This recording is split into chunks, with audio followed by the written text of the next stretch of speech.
मुख्यमंत्री डॉक्टर मोहन यादव ने कहा है कि पीएम मोदी के मार्गदर्शन में मध्य प्रदेश में वन संपदा और वन्य जीव का संरक्षण करते हुए राज्य सरकार निरंतर विकास के पथ पर बढ़ रही है।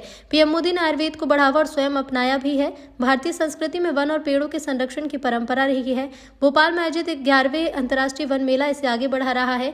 वन मेले के पूरा प्रदेश को इंतजार रहता है। यहाँ आयुर्वेदिक उत्पाद के 350 से ज्यादा स्टॉल्स लगाए गए। साथ ही यहाँ 80 आयुर्वेदिक डॉक्टर और 100 से ज्यादा वैद्य आमजन को निःशुल्क परामर्श देंगे। सीएम डॉक्टर मोहन यादव बुधवार को लाल परेड ग्राउंड में 17 से 23 दिसंबर तक आयोजित हो रहे अंतर्राष्ट्रीय वन मेले के शुभारंभ कार्यक्रम को संबोधित कर रहे थे। उल्लेखनीय है कि इस साल वन मेले का आयोजन समृद्ध वन खुशहाल जन की थीम पर है। सीएम डॉक्टर मोहन यादव ने 11वें अंतर्राष्ट्रीय वन मेले का दीप प्रज्वलन और फीता काटकर शुभारंभ किया। उन्होंने भगवान धन्वंतरी की पूजा अर्चना की और विंध्या हर्बल सहित विभिन्न स्टॉल का अवलोकन कर औषधि एवं हर्बल उत्पाद की जानकारी प्राप्त की। कार्यक्रम में सीएम को रुद्राक्ष का पौधा भेंट किया गया। प्रोत्साहित करने वाले गीत लघु वनोपज हमारी शान का विमोचन सीएम ने किया। साथ ही उन्होंने विंध्या हर्बल के नए लोगों और विभिन्न उत्पाद से सुसज्जित वेलनेस किट का औपचारिक विमोचन किया। सीएम डॉक्टर मोहन यादव ने कहा कि आज लघु वनोपज के अनेक उत्पाद बाजार में हैं। जब एलोपैथिक दवाएं आराम न दे तो लोग आयुर्वेद की शरण में जाते हैं।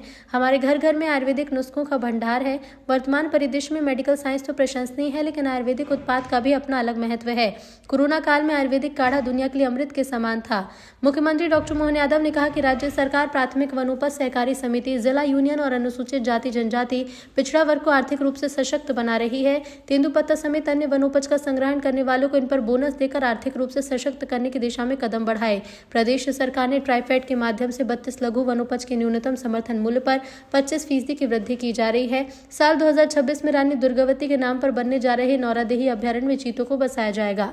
सीएम डॉक्टर मोहन यादव ने कहा कि वन मेले में प्रदेश के जिला यूनियन, वन धन केंद्र, जड़ी बूटी संग्राहक, उत्पादक, आयुर्वेदिक औषधि निर्माता, परंपरागत भोजन सामग्री के निर्माता और विक्रेतागण उत्पादों का प्रदर्शन और विक्रय करेंगे। मेले में 10 शासकीय स्टॉल, 24 अन्य राज्य के स्टॉल, 16 प्रदर्शनी stall, 136 private stall, 26 food stall आदि का देखा जाएगा। ये 7 दिवसीय अंतर्राष्ट्रीय वन मेले का शुभारंभ आज लाल परेड ग्राउंड भोपाल में किया गया।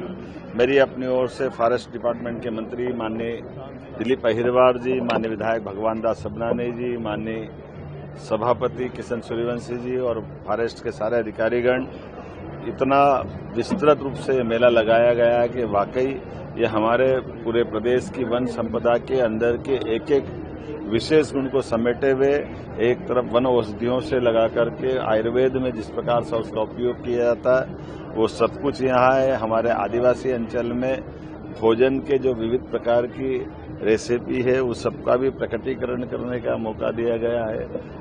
भविष्य की दृष्टि से हमारे वन्य संपदा के आधार पर आर्थिक रूप से समृद्ध कैसे बनाएं, उनकी अलग अलग उत्पादों के आधार पर ग्रामीण जीवन में भी कैसे लाभ उठाएं और आज के संसाधनों के बलबूते पर वन औषधियों से और बेहतर क्या बनाया जा सकता है। ऐसे बहुत सारे प्रकार से बहुत सारी चीज़ों के साथ ये वन मेले में प्रदर्शनी भी है, स्टॉल भी है, बिक्री के अलग अलग प्रकार के उत्पाद भी है। मैं मान के चलता हूँ जब हमारे देश के अंदर सबसे समृद्ध वन अगर कहीं है तो मध्य प्रदेश में है।